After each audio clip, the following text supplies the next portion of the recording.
Sejam todos bem-vindos ao estudo diário das Escrituras. Vou mandar um forte abraço para um casal que eu gosto muito, a Edinalva e o Isaías Freitas, tá bom? A Edinalva escreveu aqui agradecendo pelos vídeos, né, pelas mensagens. Um forte abraço para vocês aí, para a família de vocês. Outra mensagem aqui é do José Carlos da Silva. Ele escreveu assim: muito bom dia, Vandeco. Ele está agradecendo a interpretação, né, da mensagem de ontem e termina aqui dizendo até amanhã. Temos também aqui a Bárbara, né, ela escreveu assim: bom dia, pai Vanderlei, obrigado por mais uma aula edificante. Eu queria comentar sobre o perdão.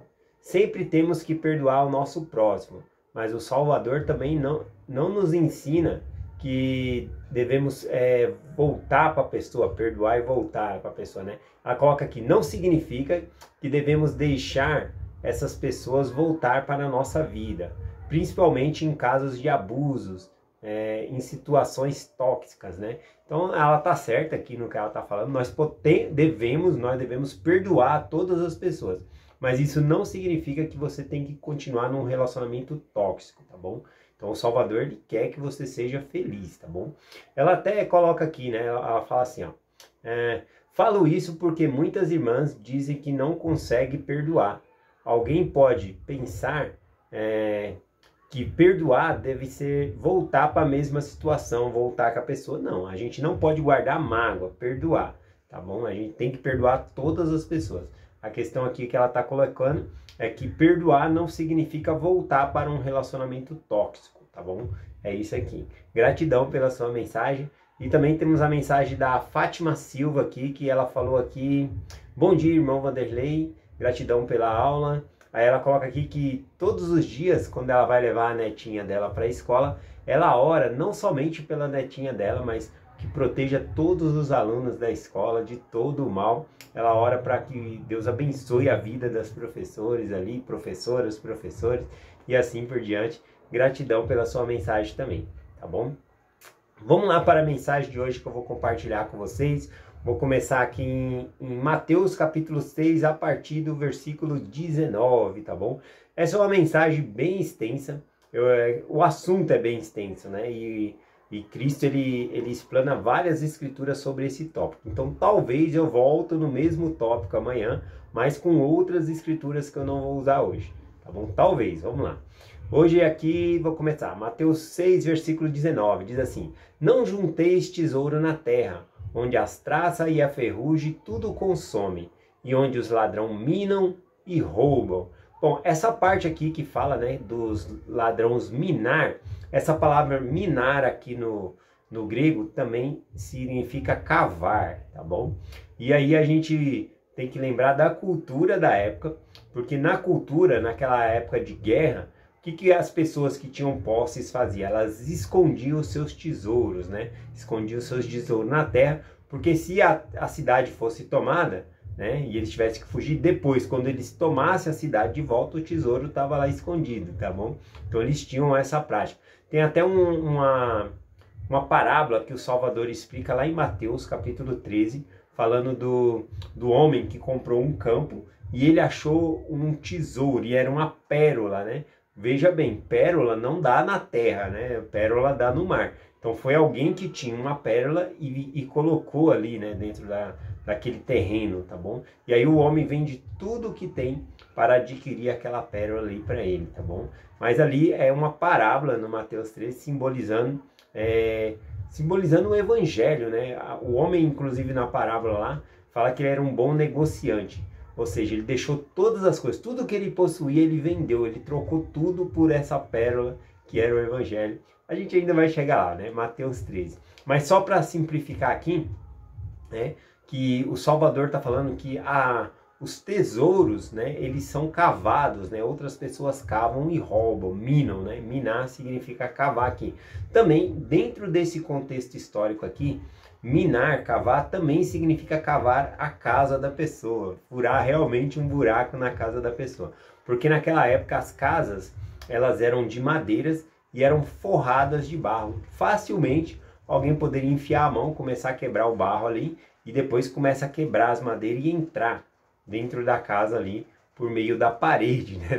porque a casa era de barro, né? Algumas pessoas aí devem conhecer, né? Casa de madeira com barro, né? Então, tem esse tipo de casa aí.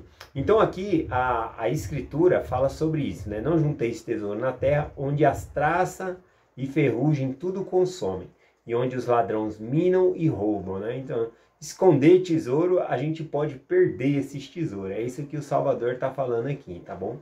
E aqui ele fala tesouros também, as traças, né? E a ferrugem. A palavra ferrugem aqui também, no contexto histórico, significa bolor, estragar, mofar, alguma coisa também, tá bom? A traça, por quê? Porque naquela época, né, ter roupas, muitas roupas, isso era um sinal de riqueza, tesouro, né? Muitas pessoas tinham apenas uma roupa, né? Se a pessoa tinha muita coisa, ela tinha uma roupa e uma capa, né? Então,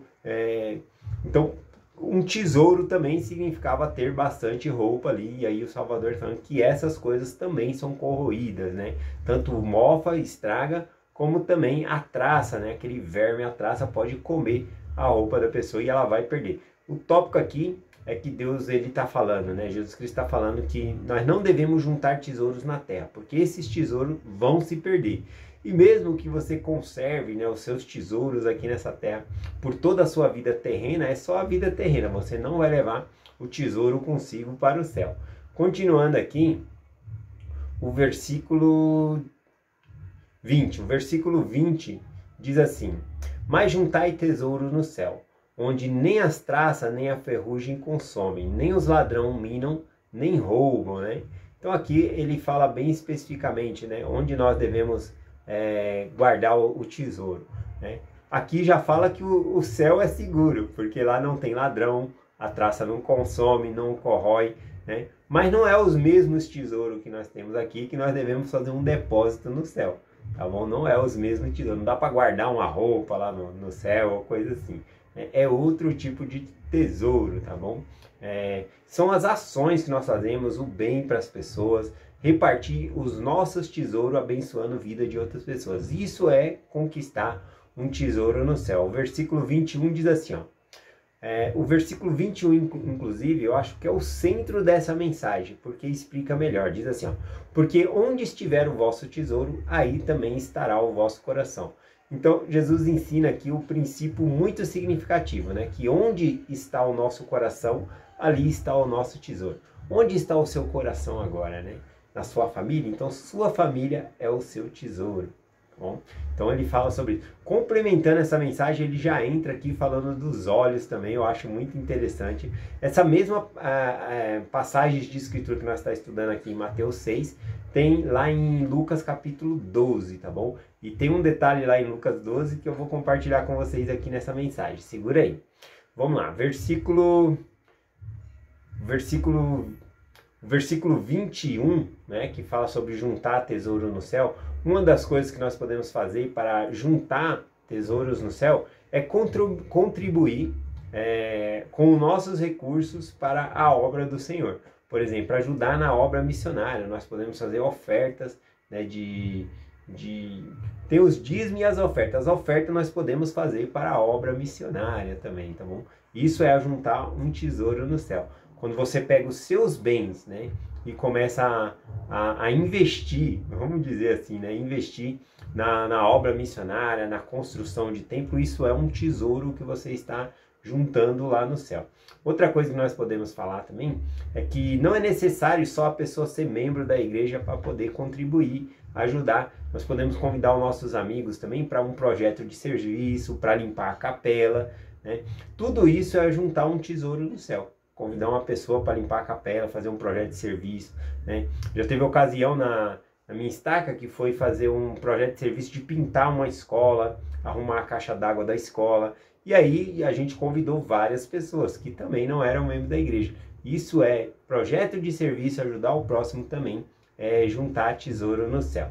O versículo 22 diz assim, ó, a candeia do corpo são os olhos, de sorte que se os olhos forem bons, todo o seu corpo será cheio de luz, né? Então a candeia, né, é onde está a luz. Então ele está falando, a luz do corpo são os olhos, né? Aquilo, e é a questão para onde você direciona o seu olhar, né? Se você está fixo nas coisas de Deus, então o seu corpo vai se encher de luz, né? Aí depende o tanto de luz que você vai adquirir, o quanto você está focado na obra do Senhor, em Deus, né? Quanto mais você se concentra nisso, mais o seu corpo vai ser cheio de luz, tá bom?